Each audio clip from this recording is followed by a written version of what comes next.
আসসালামু আলাইকুম, welcome back to my YouTube channel. সবাই কেমন আছেন? আশা করি অনেক অনেক ভালো আছেন। তো আজকে আমি দিনের বেলায় কোনো ভিডিও দিতে পারি নাই, তো সেজন্য রাতে চলে আসলাম। আজকে আমরা রাতে খাবার খাবো হচ্ছে পরোটা। এই তো ভাজি করছি আমি পরোটা। আমার প্রায় শেষের দিকে, আর একটা দুইটা হবে আর কি। তো সবাই কেমন আছেন?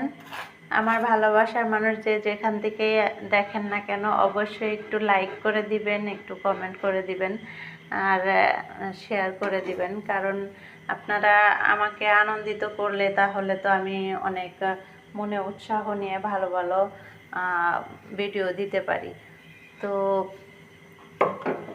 আজকে আমাদের খাবারের মেনু এই পরোটা। তো আমি আজকে ফ্রাই প্যানে ভাজি করতেছি না, আমি আজকে কড়াইতে ভাজি করতেছি, কারণ ফ্রাই প্যানে একটু প্রবলেম হয়েছে,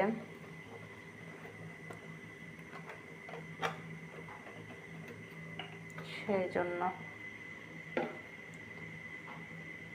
নতুন একটা চুলা আনছি, তো সেই চুলাটা মানে জ্বালাইতেই পারতেছি না, কারণ এই বাসাটা নিচে হুট করে, আমার হাজব্যান্ড এই বাসাটা নিচে হুট করে, সময় ছিল না, যার কারণে এই বাসাটা অনেক তাড়াহুড়া করে ছোটোখাটো একটা বাসা নিছে। তো এখানে আর একটা চুলা বসানোর মতন কোনো জায়গা নাই, যার কারণে আমি বসাইতে পারতেছি না। তো ভিডিওটা অনেক বড় হয়ে যেতেছে। তো সবাই ভালো থাকো, সুস্থ থাকো, আর ভিডিওটা বেশি বেশি করে শেয়ার করে দিও, লাইক কমেন্ট সাবস্ক্রাইব করে দিও। আল্লাহ হাফেজ।